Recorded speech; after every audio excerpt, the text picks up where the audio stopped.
if we stopped Vietnam via protest, then we have to explain away every subsequent war since. Were we all on board with Iraq? We're all on board. You know what I mean? And we weren't all so on board. I remember not being on board and being very alone at Thanksgiving or wherever. I think nonviolence solves problems, but has never won a war, is what I said. And you had I don't know if it won a war. I got to look this. Gene Sharp writes on nonviolence, and this book, it's been a while, but the whole thing is examples of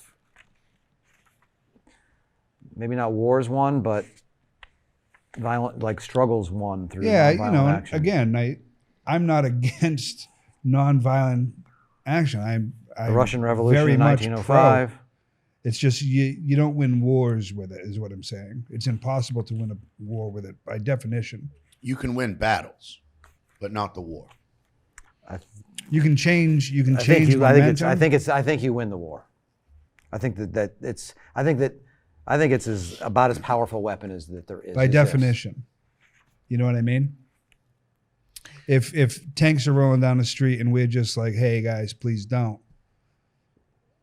You know. I'm trying to see if this first one proves you wrong. I would love it. Well, the first one is the Russian Revolution in 1905, and this book is each chapter is an example of a different time where. What's the name of the book? Waging Nonviolent Struggle. Gene Sharp. He's one of the very few writers that and teachers about nonviolence and coordinating it and using it. Because it's not about being passive. It's about being like aggressively nonviolent and taking action and putting yourself on the line. Like and the way the strategy of how it works. It strips power of power. Well, because they can't use violence against it because there's with nonviolence. If a couple people start, that's why they always put agitators out and they release people from prison and they get people involved in the protest that then cause violence within it that they can then overwhelmingly squash because now they have the support. Now there's a government, the Chinese government can say, they're dangerous, kabam, and they fuck everybody up, and then that's how they try to stop it. That happens, but they're also, but if there's none of that, they can't react that way. When you're asking an uncivil being to behave civilly, it's never going to work out, right? So I'm not against nonviolence. Like, just to be clear, it's kind of my jam, but I just don't think when you have mad men and you have weapons at their disposal, you're hoping a crazy person it can go very poorly. Crazily. But in the long run, what you're counting on is no matter what, you're a fellow human being, you're a fellow citizen, and you're holding the weapon on me because somebody's telling you to. Mm-hmm. How many of me do you kill before it? Depends. It changes your conscience. Like first of all, it probably gets easier to kill people the more you kill them. I imagine, but it changed. Like the idea is it makes a profound change within the perpetrator because they have to see themselves sunken below where they'll even accept to themselves, and that creates that change in people. That's one of the ideas. I think this is. And then it happens to society, all the people on the edges that were like, I would never do that. Somebody correct me if I'm wrong. Someone correct me if I'm wrong here. But take India, and I think India is the best example of nonviolence being successful in the end. They got rid of England, right? England was okay. So you have a line of people. Gandhi has a line of people and there's people with clubs and weapons on one side. And the people step up with no weapons whatsoever, and they just get the shit kicked out of them. I mean, just popped in the head with rifle butts and everything. And then those 4 people that just got the shit kicked out of them, nurses picked them up, moved them over to the side, and started tending to them. And then 4 more people stepped up and they just beat the shit out of those 4, and then they move them aside, and then 4 more people, and it just goes on and on. Eventually, you just can't beat the shit out of someone anymore. And eventually, I think, correct me if I'm wrong here, Tom, please. If you're pro-British and anti-India, but you're watching this on the news and you're a live human being, most of the people are like, don't beat him up anymore. Just stop. We're the bad guy. My team is the bad guys. That's really the winning. You want to talk about winning, really. It's like what's going on in Iran right now, okay? If you hear that she was killed because some of her hair, she wasn't a punk out there smashing up buildings or anything. She had some of her hair was exposed from her head covering. Anybody with a heart would be like, you can't kill someone come on. This is what I mean by the moderates have to be like, fuck you, fuck the zealots, fuck the hardliners. As a moderate, if you want to save your religion and you want to say, they have to go. You have to do like the Mormons to the polygamist and the FDLS member, and just be like, you're out. You're done. We're done with you. You know what I mean? Well, we haven't tried this, so I do agree that there is a line where violence has to come in. Maybe it's more like the way that they did it in Africa with Mandela, where he was really committed to nonviolence and it being about nonviolence, and then there came a time where he was like, we've tried everything. And then so there was then tactical violence introduced, into what they were doing. And then the idea was, well, then once we get into power, we go back to nonviolence. So there's different, but we don't try this at all. So it's a powerful weapon. Yes. The way to actually change a world is to change the opinion. Now, a lot of people are going to have to die to make that happen. Right. But if you want to say women have equal rights with men, at one point that was absolutely absurd to think that. It wasn't the crazy extremists are trying to keep the woman down. It was absurd to think that women had rights. That was nuts. If you want to change that perception, because that's made up, that has, there are very few actual rules of reality in this world. Your heart has to beat, your blood has to circulate, the sun has to be here or we all die. The rest of it's made up by human beings. So the fact that men are superior and women don't have any rights is made up human bullshit. If you want to change it, then you are going to have to change the mindset of people in that society. And you just said you can't earlier, that you can't really change your mindset or your personality. That's not your mindset. Okay. Your personality. So you can change the mindset drastically. All. Mindset is all made up. What you think is real is all made up by humans. So that can be changed 180 degrees. It can be completely changed. How is the best way to change that? I think the best way to change that is nonviolence, because you are toying with people's emotions now. If you think I'm on the side of the purple people, and then they're the best, but then you watch the purple people attack and kill the red people, right? Then all of a sudden, and the red people do not fight back, and they're just 100% pure victims. Yeah, you kind of are like, that was too much. Now, if the red people also have weapons, then you're totally for the purple people, right?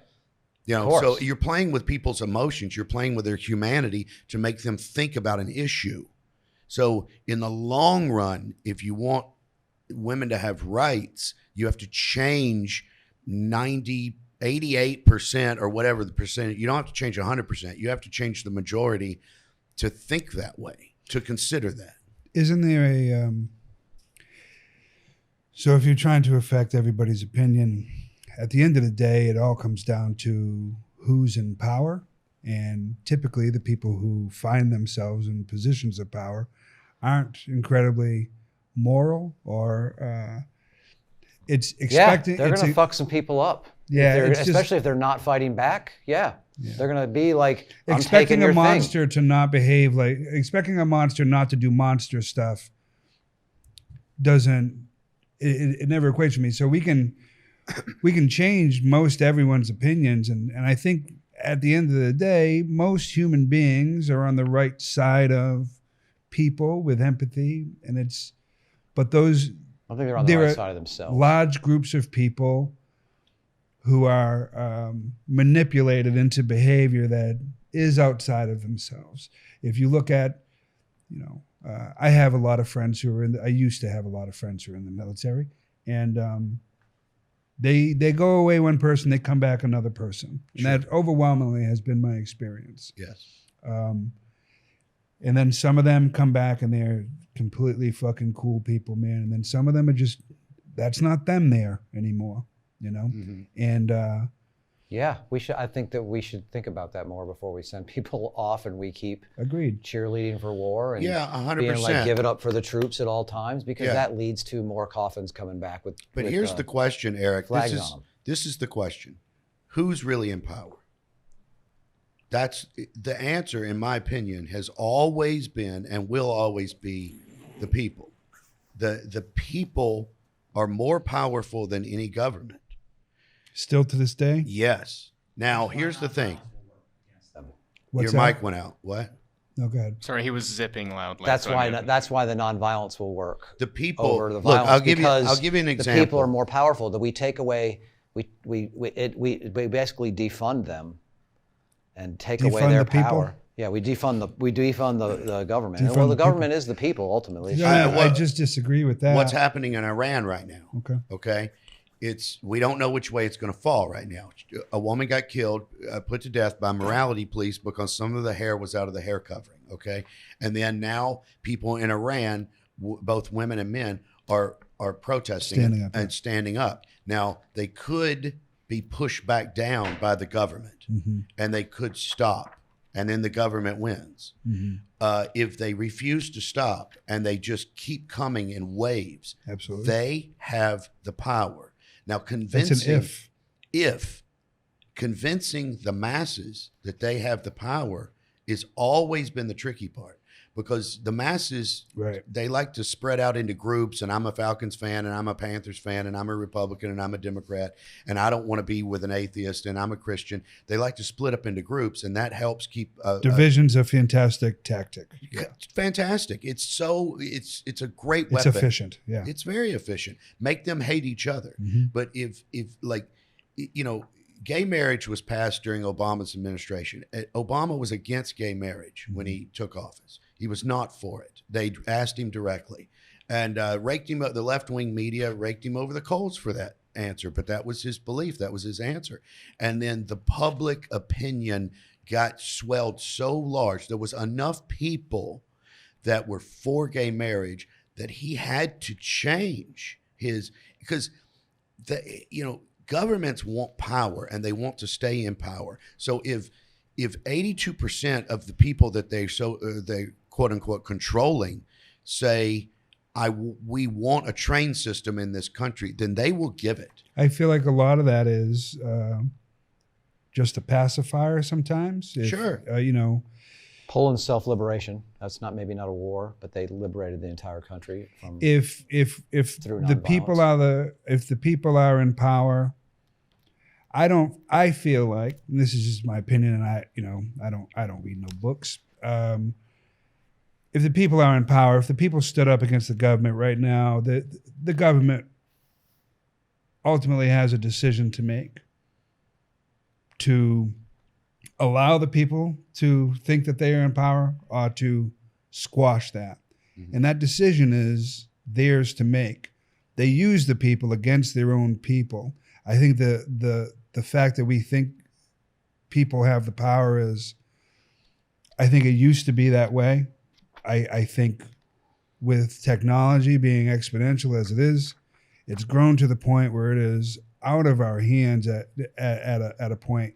It's if the people were in power, the bread and circuses wouldn't be a thing. We wouldn't be crowding around a television every Sunday and needing distractions. If we were really in power, it would be constant motion. things would be different here. You're talking about active power, though. The people. There's an illusion of freedom. Yes, I agree with that, but the people have the power. Now, whether or not they know that or are going to do anything with it at all is the a execution, whole nother question. That's fair. I mean, but if let's say 80% of the citizens of the United States of America collectively protested for pick a thing. Yeah. They stopped paying taxes. Pick a thing. What would happen? Everybody stopped paying taxes? The government's cool with that? The government would be like, all right, what do you guys want? Nah, I disagree wholly because they would fight few people, power will fight giving up power. The few people who have not paid taxes have not worked out incredibly well. Unless you're rich. There are the rich don't have to pay. There are immeasurable numbers of people in prison for victimless drug crimes, and while now the government has decided that they would like a little taste of that, so they're changing their view on that. If we were in power, those people wouldn't be imprisoned. The war on drugs wouldn't have been a thing that happened. Every fucking war we go to would not happen. We've not agreed as a people that the wars we've been in have been good. The government has decided that, and then we've gone and fought it. How is that power that we have? We stopped Vietnam. I mean, it took a while, but the United States pulled out of Vietnam because we didn't stop it with power.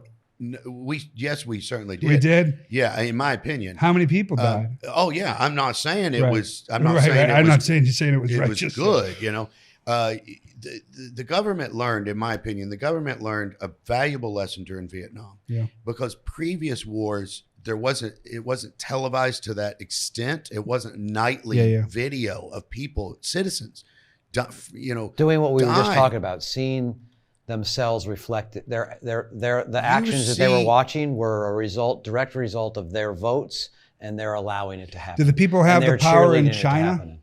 Well, hold on. I want to say a couple more things about Vietnam. There was a left, whatever word you want to use. I'm not even talking. There was a group of protesters that didn't like Vietnam, and it started to grow. And what made it grow was nightly footage of children being bombed and burned in huts and stuff like that. And then people that were in Nebraska that just had a job and wanted to raise some kids. Right. They weren't long-haired hippies smoking dope and listening to Hendrix. They looked at that footage and went, I mean, I'm for our troops, I'm for our country, but you got to kill the kids. Come on, And then freaking Walter Cronkite, the most trusted man in America, Walter Cronkite, comes out on the news and comes out against the war. The liberal media. And he was not a liberal. And that is what slowly the government figured out. The masses are slowly turning against this war, and they had to do something. They had to pull out. Now, the government will double down. China will double down and say, but if the masses in China, they could take over the government, absolutely, always. That's always the case. I disagree with that. If we stopped Vietnam via protest, then we have to explain away every subsequent war since. Were we all on board with Iraq? We're all on board. You know what I mean? And we weren't all on board. I remember not being on board and being very alone at Thanksgiving or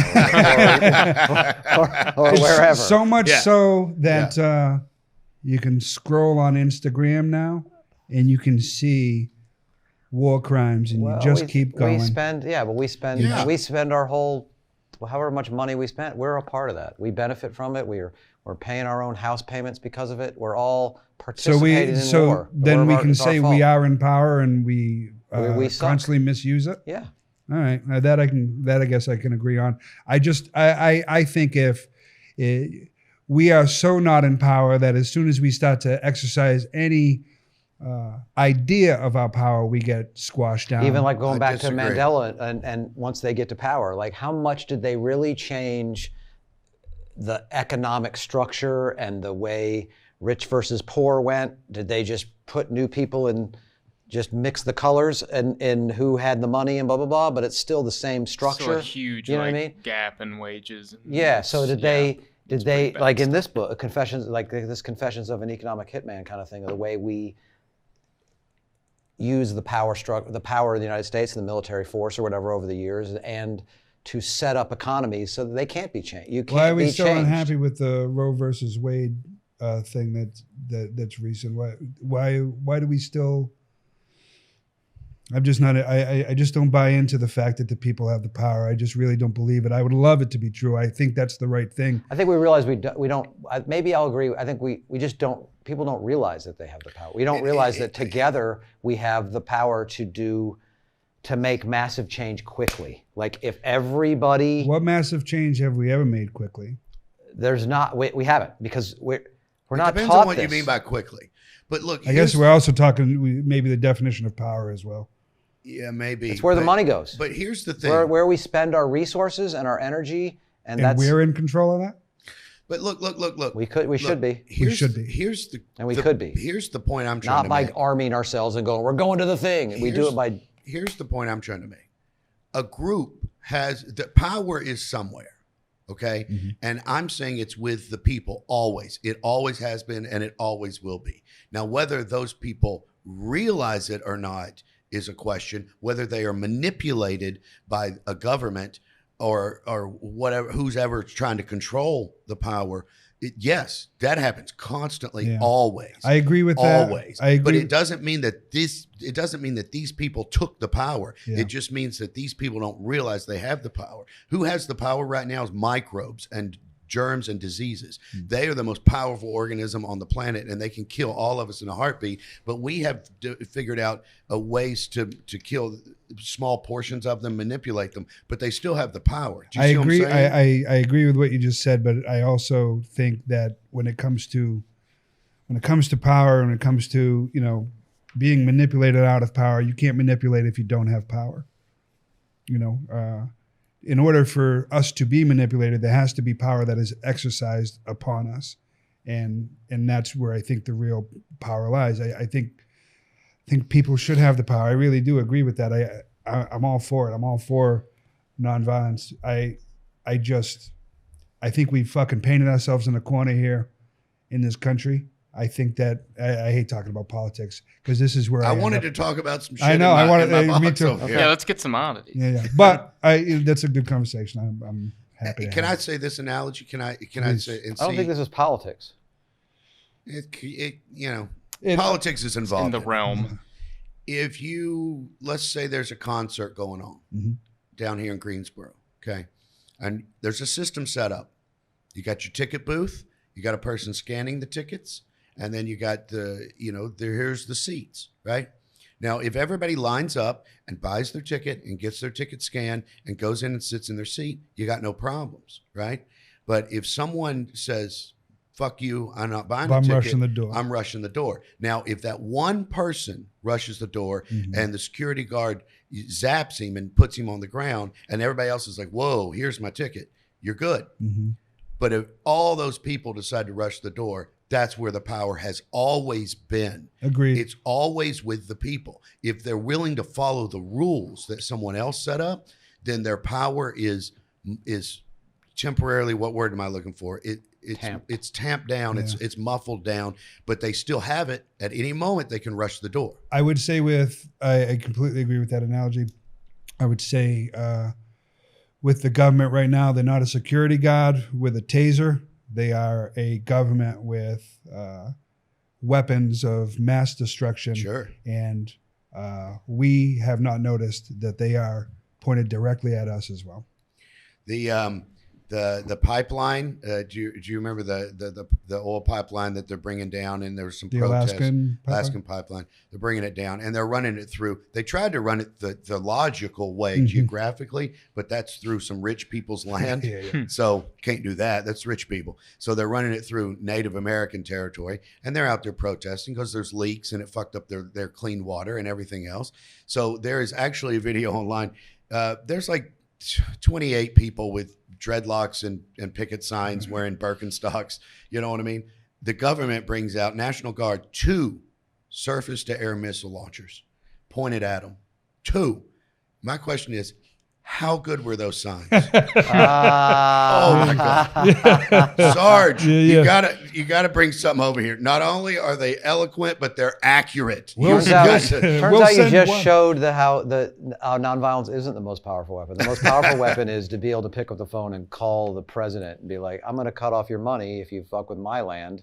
Sure, go through the Indians. That's land. power, right? Yeah, but my argument would be at any moment, if let's say 200 million Americans, there's 330 million people in this country. Let's say 200 million just saw that on the news and said, "All right, we're stopping this." And 200 million people showed up and told the government, "You're not running this pipeline through this property." Then they would move that pipeline, of course, because they're not going to nuke 200 million. Maybe. Taxpayers. That's a decision they make. That it is on the table. So that's a decision that they get to make. That if you are the one who gets to make the decision, you have the power. Well, we make have that the decision easier on them. But wait a minute. Violence. Absolutely. By using violence. But this is important to point out too. We have the decision whether or not we're going to go. Absolutely. Right. I agree. So they have a decision and we have a decision. Absolutely. I agree. I think they kind of made that decision harder to go by making the system. It's like, if I go, I'll miss work, and then I can't pay this. Then I get Absolutely. fired. Absolutely. Yeah. So life gets in the way of that. If you buy the ticket fuck and that, get it Sports scanned Center's and on. sit where you're told to. I'm against that. Okay, what channel? Is the cheese rolling? Let me get to that. Yeah, absolutely. If you There's a buy the fighter ticket jet and flying sit where you're over. supposed to, then it's the system. We'll buy a That's ticket. the way it We'll works. sit there in the stadium. The fighter jet will go over. My son will sign up for the military, and then he'll come back and fight his people. Let's in make his it an hometown. individual. Break it all that down. War, violence, blah blah blah. How to cure conflict. That was the government. Yeah, they were saying cut that. Yeah, you break that down from a national level and a societal level to an individual level in your own life. Is it better to use violence or nonviolence when trying to influence your child's decisions, or violence or nonviolence in your own life when it comes to getting the things you want or making change? I think if it is in the defense of people, I think do whatever you got to do in the defense of people, not against people, not in the defense of tyranny, not to take people's rights away, not to harm other people, to defend people. If someone comes in my home and my kids are there, violence. Governments have to control. I mean, I know we just did a whole thing about this. The power is with the masses, and governments have to control it. And the founders talked about it openly. About separating the people so that they don't overthrow them? Controlling the masses. Really? Yeah, they talked about it openly. As a thing they had to stop, or the thing they wanted the people to be able to do? Well, that's what, I mean, the word democracy was an insult. If a founder, Thomas Jefferson liked the idea of, that's the reason a lot of people consider him the first liberal kind of guy. He liked the idea of the people, and the rest of almost all the rest of the founders were like, "You're nuts," and they would accuse him of being democratic. That's like a cuss word. You have to control them and it depends on your what you believe personally. Whether do you think this was a conspiracy that these founders set out to take the power from the people conspiratorially, or do you think that they have a point? And their point was, the people don't know what's best for them. They want what is best for them right now. They just are worried about themselves right now. But for the long run, if you're trying to set up a country, what might be good for you right now might not be the best for the country as a whole. So you cannot let the people run the place, because it will be a madhouse. It'll be chaos. No one will pay taxes. Everybody will want exactly what they want at any given time, and it'll be chaos. So you have to have a government that is concerned about the people overall and for the long run. Now, you can think, yes, they were intelligent men and they didn't have any ill will in them and they tried to do the best they could. Or you can think, no. They took the power and they're controlling it, and they're a bunch of rich elitists, and there is some evidence. Not somewhere in between? Because there is some evidence both ways. The people that stormed the Capitol on January 6th, that that taxes are against the government, and stuff like that. Is that why they stormed the Capitol? Well, that's some of the crap that they said. But I never even heard that. I mean, there are people that are, bit. I'm a sovereign citizen. You know about sovereign citizens, people that claim that they're not part of this government and they don't have to pay taxes and all that kind of crap. That was a huge argument. And there is some things that were said during the founding that, they're right. I mean, this government, the government that they set up, the founders, was not set up legally. That's a fact, So were there laws? Yes. What do you mean? We had a government, Articles of Confederation. Yeah, but that was like, we didn't like that one. We're like, Yeah, but that's a good sentence. We didn't like that one. That's what it was. And there were laws. And if you want to change the Articles of Confederation, if everybody in the country says we don't like this, there are ways to change it. And one of the rules in the Articles of Confederation was that you had 13 colonies, and you needed 13 colonies to agree that, yes, we should change something here. And then these men in Philadelphia just came along and said, well, we don't like that you have to have 13 agree. So we're going to make it 9. Yeah, well, they were probably right? Because you can't get everybody to agree. Right. They knew they couldn't pass the Constitution. There's no way 13 colonies are going to agree to the Constitution. So they just arbitrarily said, we're just going to make it 9.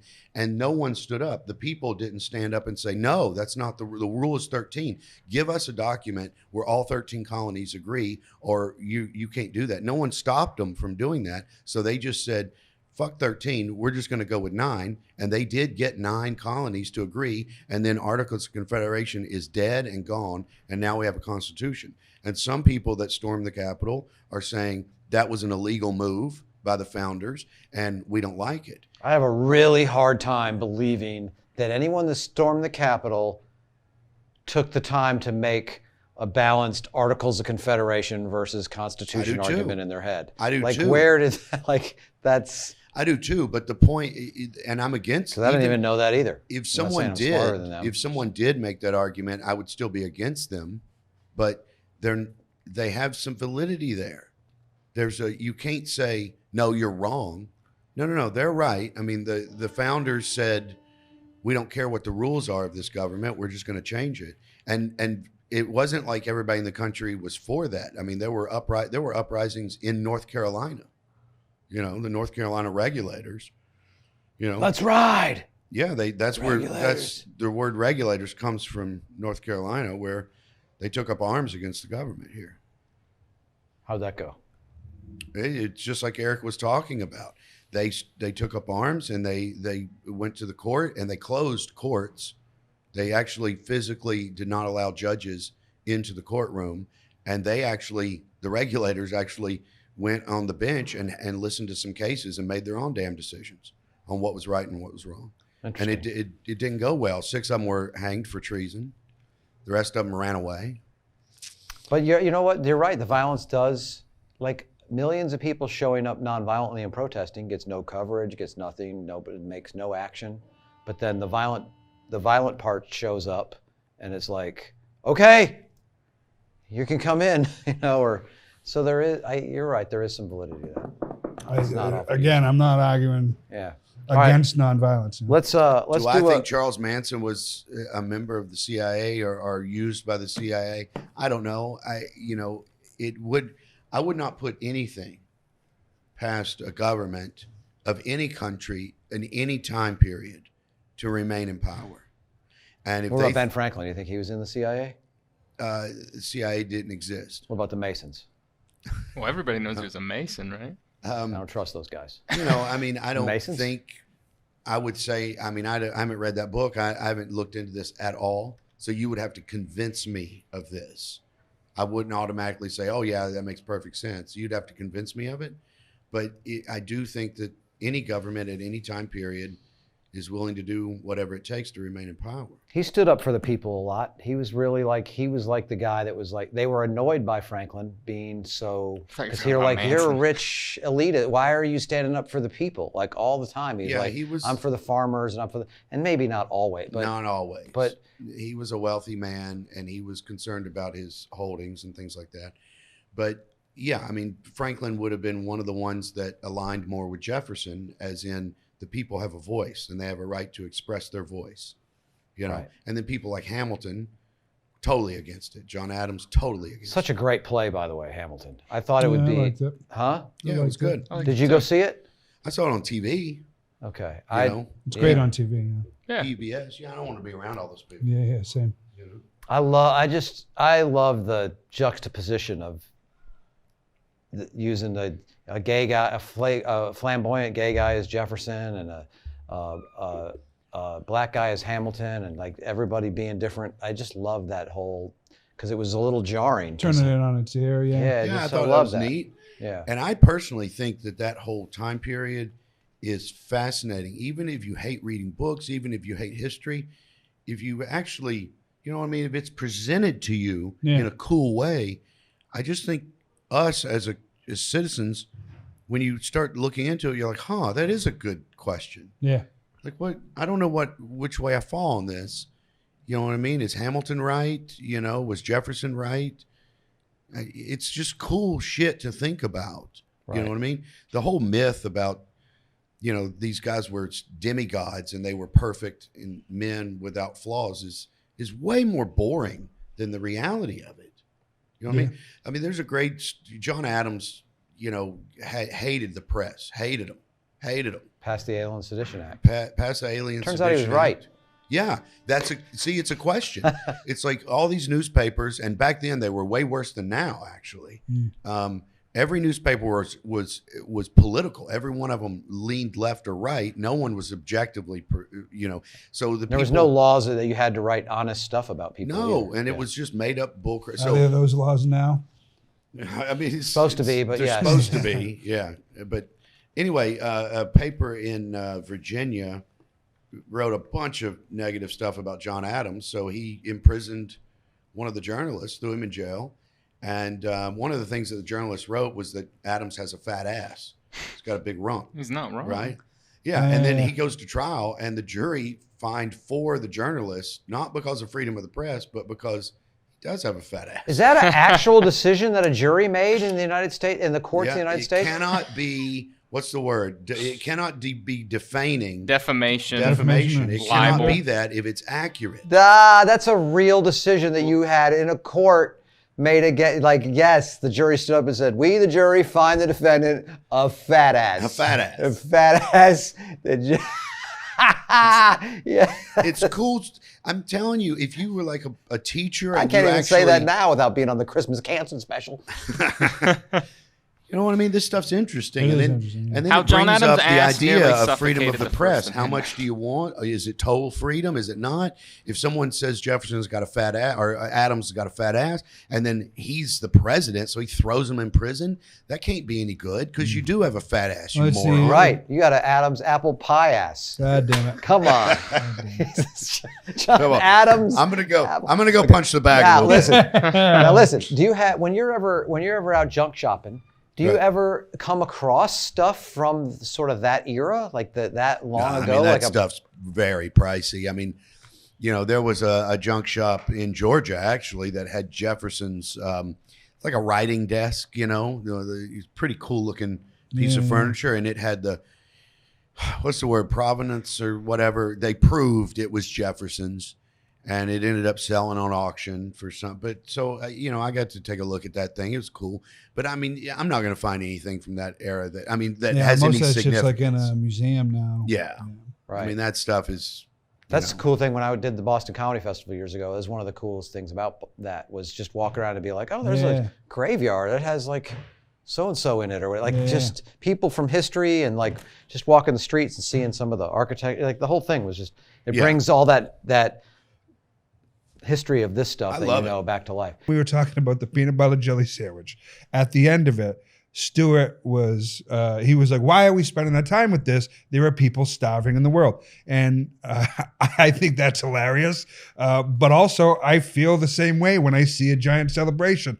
You know, Panthers scored a touchdown, the stadium goes crazy. I'm like, where's the drinking water? Okay. You know what I mean? I can't separate what's happening outside the stadium from what's happening inside. Drinking water, like he's been talking about water recently. Like, well, he should be. Why? Because, I mean, look, if you paid any attention to what's going on beneath the Kardashian surface, the water is going to be an issue.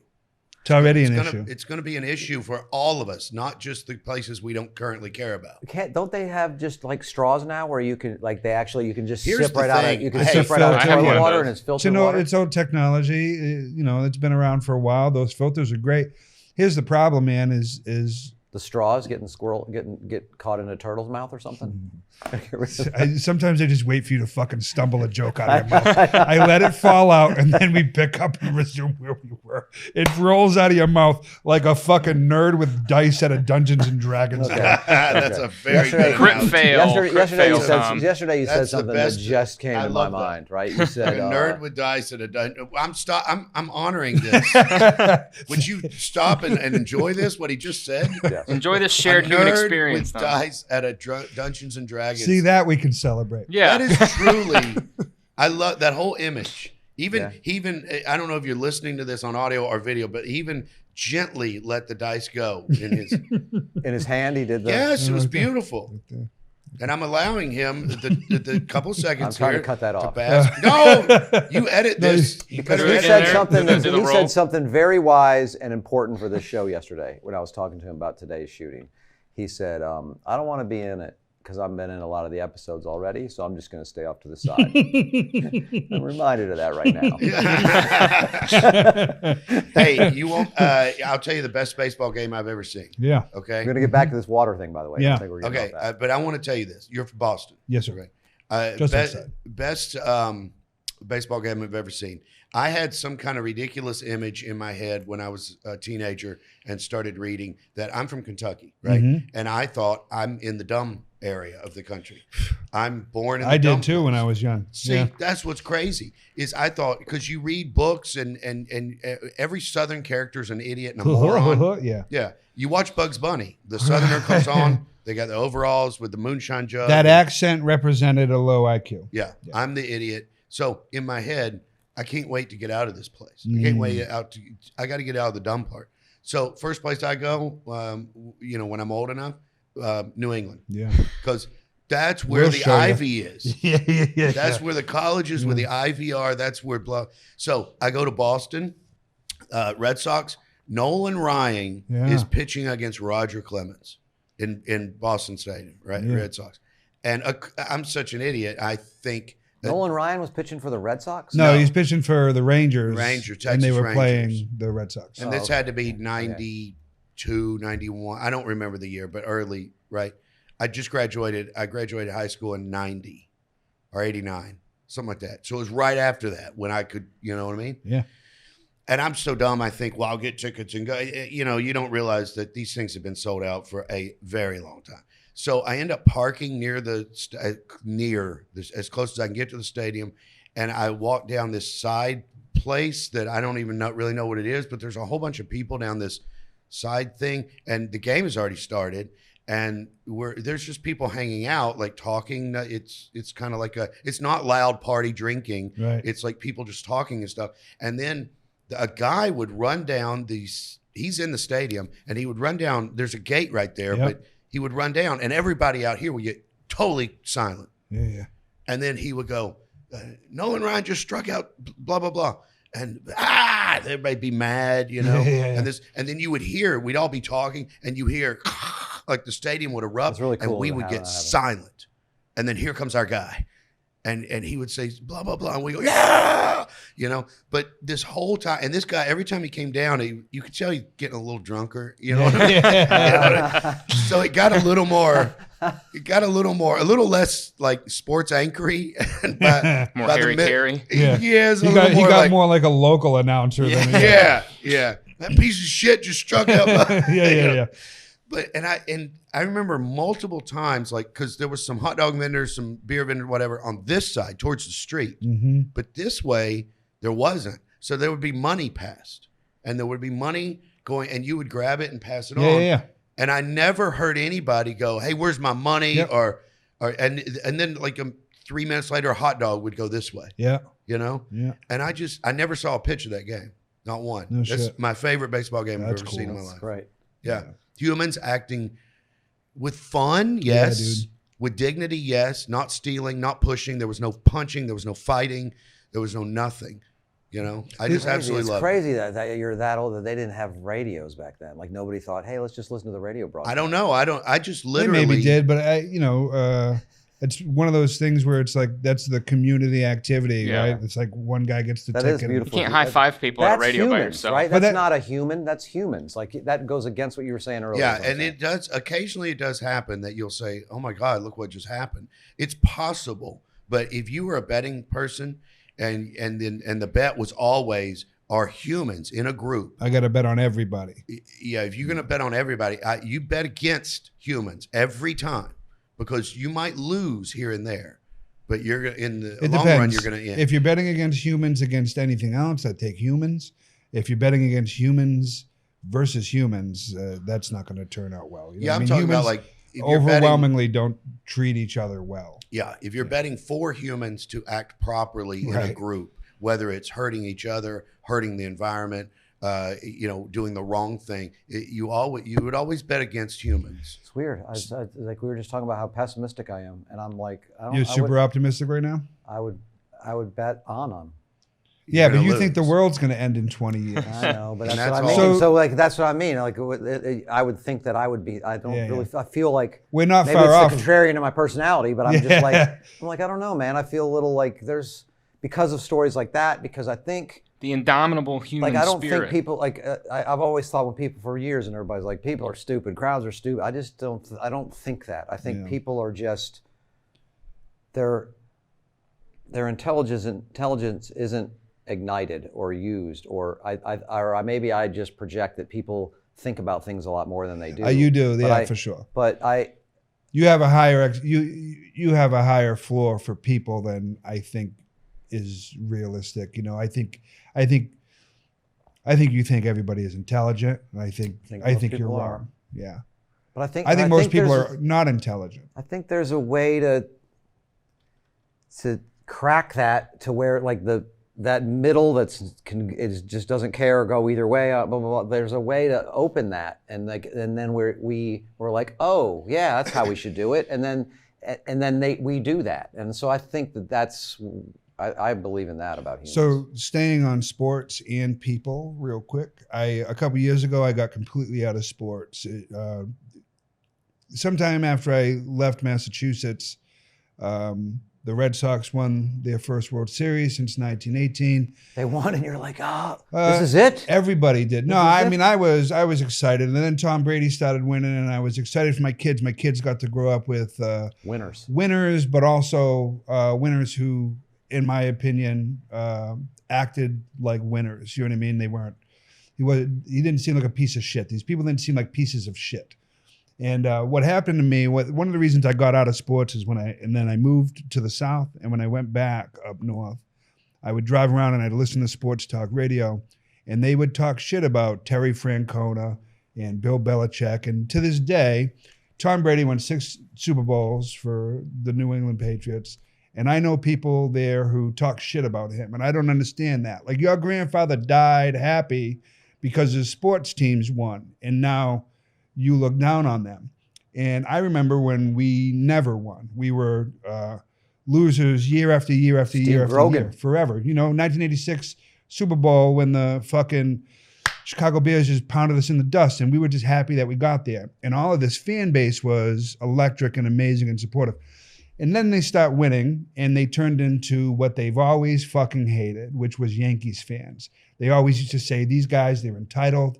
It's all the world championships, and they used to talk about that. I thought I hated Yankees fans, but what it turns out is I hate that behavior. You hate entitlement. Yeah, I hated when all of the fans to this day expect that they are supposed to be the ones celebrating at the end of the year, and the way that sports fans behave with their teams, and it goes to Sports Center. You watch Sports Center, right? And a team loses by 1 point. Oh, they let it slip through their fingers, and they didn't close out, and they didn't try hard enough. It's like 1 fucking point. They played the game, they lost, and we're going to shit on them. If they'd have made 2 of the 19 free throws that they missed, they're champions. Yeah, they'd have spent a half an hour more in the gym. You want a sweet tea? You're gonna need it. Come on. You know what I'm saying? You make me crazy with this, man. His criticism towards the top 1% of physical specimens in the world try harder is so ridiculous to me. It's so absurd to me that you think you get to tell them anything. They live their lives by they're so disciplined, and we have none of it. You could have an extra ring if you spend 30 minutes. Sounds like a little league coach.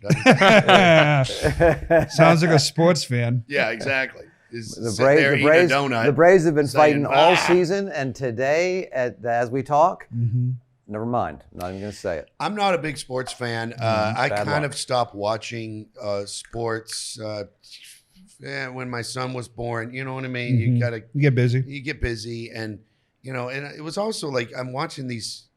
I don't know. I know too much about these players to believe this crap. Do you know what I'm saying? Yeah. Like, I know that this guy just got out of prison. Don't be talking about this kind of, you know what I mean? And I know this person is accused of abusing, 11 women. So don't be talking about he's good for the community. Just focus on the fact that he can throw a ball, and that's what you like about him. Yeah. You know what I mean? And I didn't. And then my son was born, so it was like, okay, no more of this. You know what I mean? But I was in a conversation a couple of months ago, maybe, with this younger guy, and he said, "What do you think about the Falcons?" I don't really follow it, And he was like, you old people, And my first feeling was like, who do you, I was gonna like judge him for calling. Like, who are you talking to? And then I hurt my back when I bowed at him. Oh, that was like, But then I thought to myself, like I said, when I asked my dad when I started to watch sports when I was like 15, 16, I instead of playing it in the backyard, I was actually it comes on, I go watch it. You know what I mean? I asked my dad, well, you want to watch football? And he was like, I don't really like pro football. College is really, why? And he said, well, college pros are too good. I like college, anything might happen. And I remember thinking, you're just old, That's why I thought about it, And then, but the other day when I was talking to this kid, I thought maybe we're all correct. Maybe all of us are right. Everybody thinks the older generation is just, and the older thinks the young. Maybe the best football game ever played was the first one. There were no rules, no end zones. It was 11 drunk men fighting over a ball, and there were some people giggling while they were watching them. And then the next game, someone said, hey, why don't we only do this for 2 hours? And they installed a rule, and then that made it worse than the first game. And then someone said, we're going to need an ump, and it got worse and worse and worse. Didn't something similar happen with baseball? You were trying to tell me to read a book about the guys that... Oh, yeah. The rules weren't specific. The glory of their times, I think it's called. In the 60s, this guy, baseball fan, realized that these old players, like when Babe Ruth was pitching for the Sox, right? The Honus Wagner, kind of that era, in the 60s, they're in nursing homes. The ones that are still alive are old. And he realized no one's recorded these guys. So he started finding them. Some of them famous, most of them not. But he found them and just recorded them on cassette and then put a book together. It's just their words of what it was like to play in 1899 and 1903. And it's like the original That's podcast. Interesting. Oh, it's awesome. And the crap they're talking about, it just sounds so much fun. The Ball Boys in like 1905 or I forget the years, but they also had to know how to stitch. Right. So because you came in cleat first and they're not, nice cleats and you ripping shins open. And then the bat boy would run out there and stitch you up and, and you just. I was a big Joe Jackson fan. Now they're on the DL for a week and a half. Right. Yeah. Yeah. And they should have been on the DL for 4 months back then. That's you know true. what I mean? Just because things are different doesn't mean they're worse. I know, dude. Right. But what I'm saying is I'm talking about fun. Right. Fun. I'm not talking about health or any. I'm talking about fun. Well, that's humans, right? We don't. We take a fun. I mean, even me personally, I take. Right, you just did it right then. Yeah. I took fun right away from you. I don't want fun anywhere near me. I'm not allowed. It's anything that take comedy, those fucking notebooks I make, the artwork I've done. Anything I actually enjoy, as soon as it becomes monetized, I fucking stop enjoying it. And people do the same thing, right? Anything that's enjoyable. It's like, oh, everybody would enjoy this. Oh, everybody's going to enjoy it. What can I get from it? And then it turns into commerce.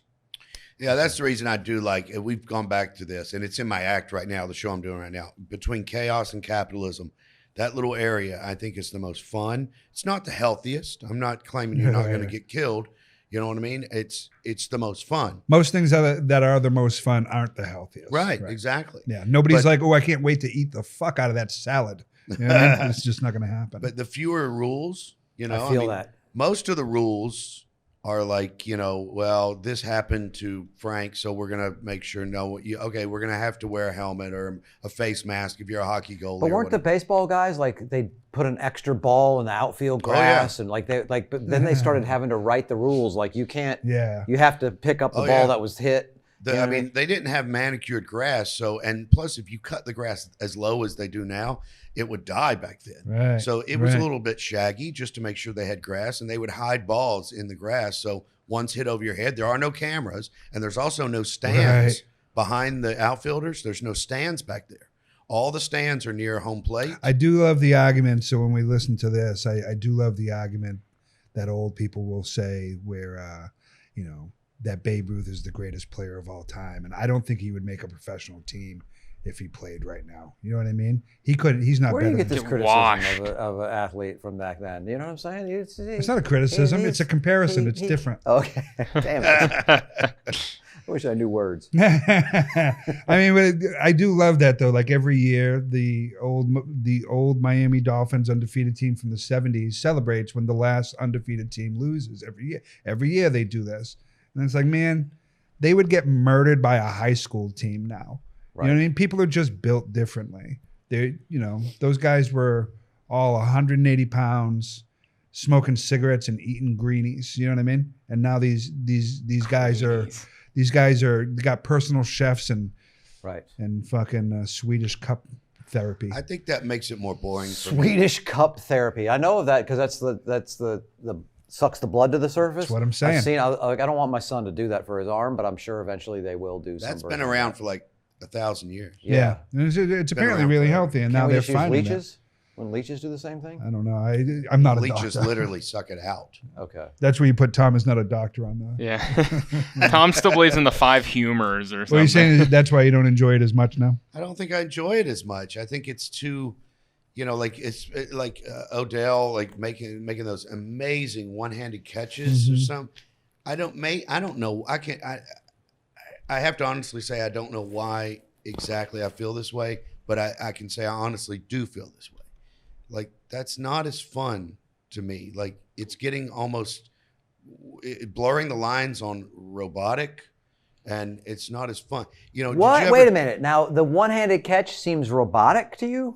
I mean, and also the way they replay it. They replay it backwards in slow-mo, and then, you know what I mean, 360 angle and all that kind of. I don't want all that. You know, it's like. I love it. I've loved it since like watching Lynn Swan awesome. And just watching that Lynn Swan catch in the Super Bowl where he's going up and the ball gets tipped by him and the guy, and he's falling and catching. The immaculate reception. No, that was the Franco Harris. Was the Franco Harris. Okay. But that's what I like. Yeah, but you look at the Franco Harris footage. You can't see what happened. You can't see a damn thing. You know why? They had 2 cameras and one guy was drunk. And you know what I mean? At least one. Yeah. Yeah. And then they had one camera permanently on Lynn Swan, even when he was not in the game. They just wanted to make sure he was doing. Yeah. I don't think I like, and maybe it's my personality. I don't know what it is, but it's like I want Dick Butkus or what was that great? You remember he used to go on Letterman all the time. What was the guy's name? That's what the kids are doing now, by the way. Going on Letterman? Butt kiss. All right. I knew it was coming. When he said Dick Butkus, I was like, here we go. Can't do a Art Donovan used to tell stories on Letterman. Yeah. Big, huge lineman.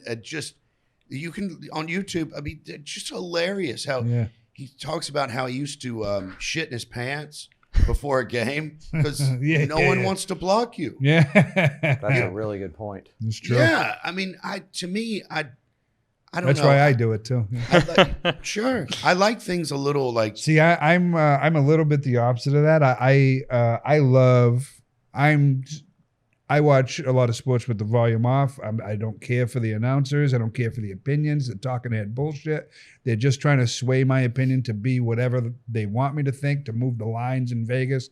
I like watching the actual games, music playing or something like that. And I love when they show these athletic, the advancements in the athletes. I love the athletes. I hate the organizations and the fans. That's where I'm out. It's, the billionaire owners and all that stuff, and just the way the fans react and behave with their people. The overreactions for every tiny thing makes me crazy. I'm out. But OBJ making that catch, I'll watch that shit all day. Yeah. And I'm gonna bitch about Jansen not closing down the game. Like, throw strikes. I'm yelling at him and he throws strikes better than me. You know what I mean? Like, he obviously. I don't know what I know it is. You know that there's don't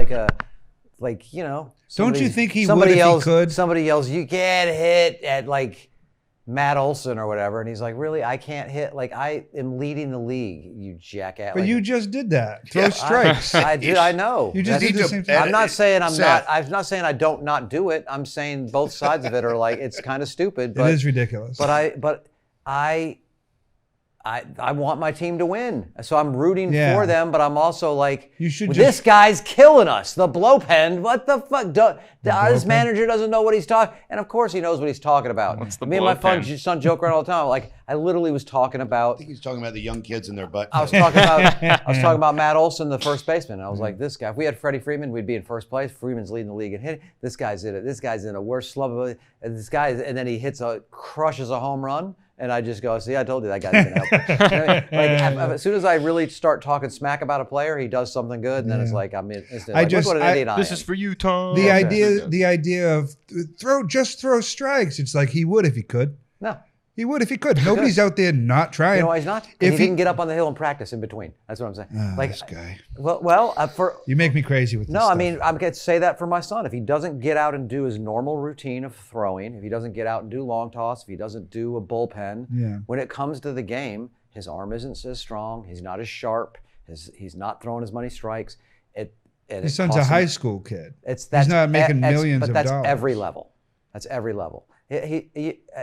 The reason he's probably maybe he's not throwing strikes is because he's being used too much, or some days you just don't throw strikes. Yeah, there's some decision making. But it really comes down to repeating your mechanics. If you repeat your mechanics correctly, you're gonna. I have a hard time criticizing someone's decision making when I consider the amount of sacrifice that person has made to make that decision. When we look at a major league manager and we're like, oh, why'd you take blah, blah, blah out? It's like, well, because he spent 90 hours in his office away from his family this week contemplating such decisions. Of course. I'm going to trust his decision more than Tom Simmons, who watches an hour and 15 minutes a week. No, a day. My bad. Cheese rolling. That's a sport.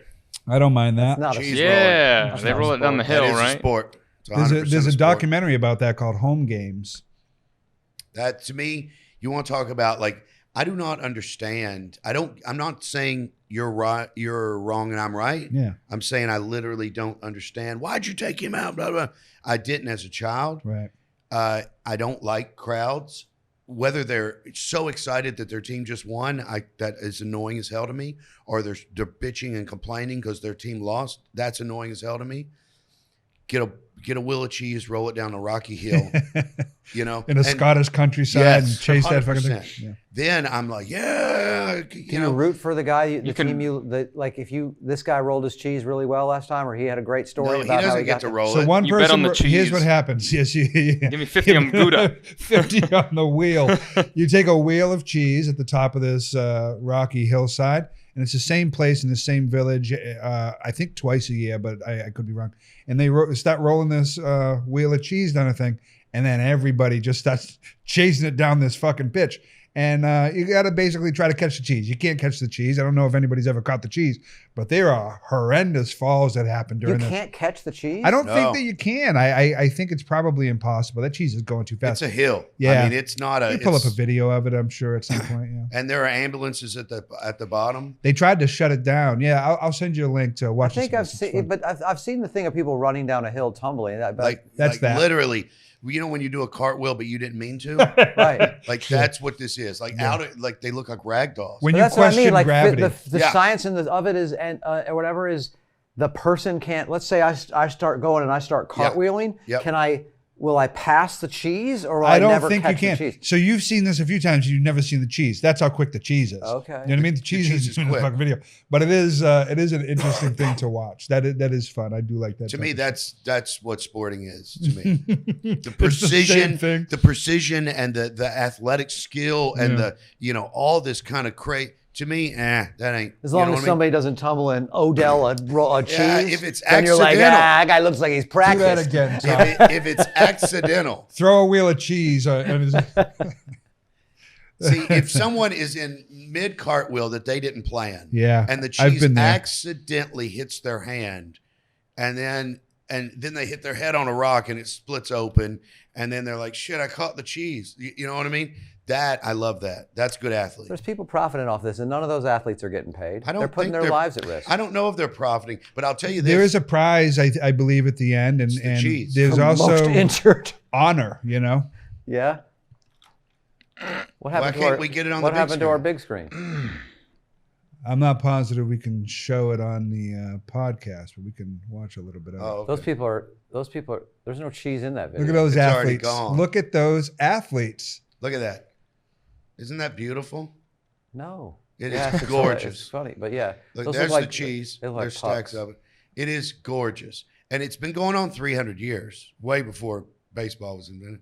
And what they get, and the reason they did it, and correct me if I'm wrong here, Eric. Poof! Cooper's Hill cheese rolling and wake. Go ahead.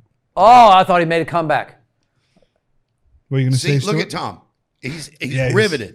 He's going to start. That guy should have fucking. Yeah, he's going to start criticizing them. Okay. Why do you leave your feet? You have to Concentrate, you idiot. Like these people have it. Before you do something like this, you don't go out and run that hill a couple times to make sure that They do. He's already criticizing them. See, this is the problem I have with you in the way that you look at athletes is you question dedication and you don't get to the point of chasing cheese down a hill without dedication. Tom. Yes. I love it. The fatter the person is running down this hill, the more I'm happy. You know what I mean? There's almost zero fat I feel like you only get to criticize these things really when you join in. So let's all pitch in, get Tom signed up for this. You have a long list of reasons why I'm not allowed to criticize things. And, I do hate criticism. You do. I do. I feel like I get the use for criticism. I understand why it exists. I feel like it is more often misplaced than properly used. There's the cheese. Oh, you just missed it. Oh, see it, Tom? I see it. I don't know why I'm angrily. I like. There. See, look. Chris King of the Hill Anderson. You're right. Very hard to You're right. catch. It's a 200. God, look at that dude. Yard. And so it's not about catching the cheese. It's about making it down to the bottom first. And there's classes. There's weight classes. And I think look, that guy's past the cheese. He's past the cheese. He is past it. Yeah, he's the all-time greatest of all time. So that's so great. Flo Early, winner of the 2018 winner. She's won it a few times, actually. She won it twice. She's a legend. She looks hurt. Yeah, she is, dude. She is hurt. Are you kidding? But she's smiling. Look with at that. I've fallen like that. After we talk about what happens after I drink. I've done this by myself without no cheese. Now, I have not seen this documentary. I had heard or read or something that this started 300 years ago because there is a wheel of cheese 300 years ago in Scotland. Right. You know what I mean? Right, this is a legitimate prize for a family. You know what this for was? sure. Like a rich person was like, you know what'd be funny? We make the poor people chase the cheese. And then they just do, and then they just hundreds of really desperate, hungry people chase after the leftovers. You just of the rich described people. sports. Yeah. Okay, well, let's take a smoke break and come back with an episode.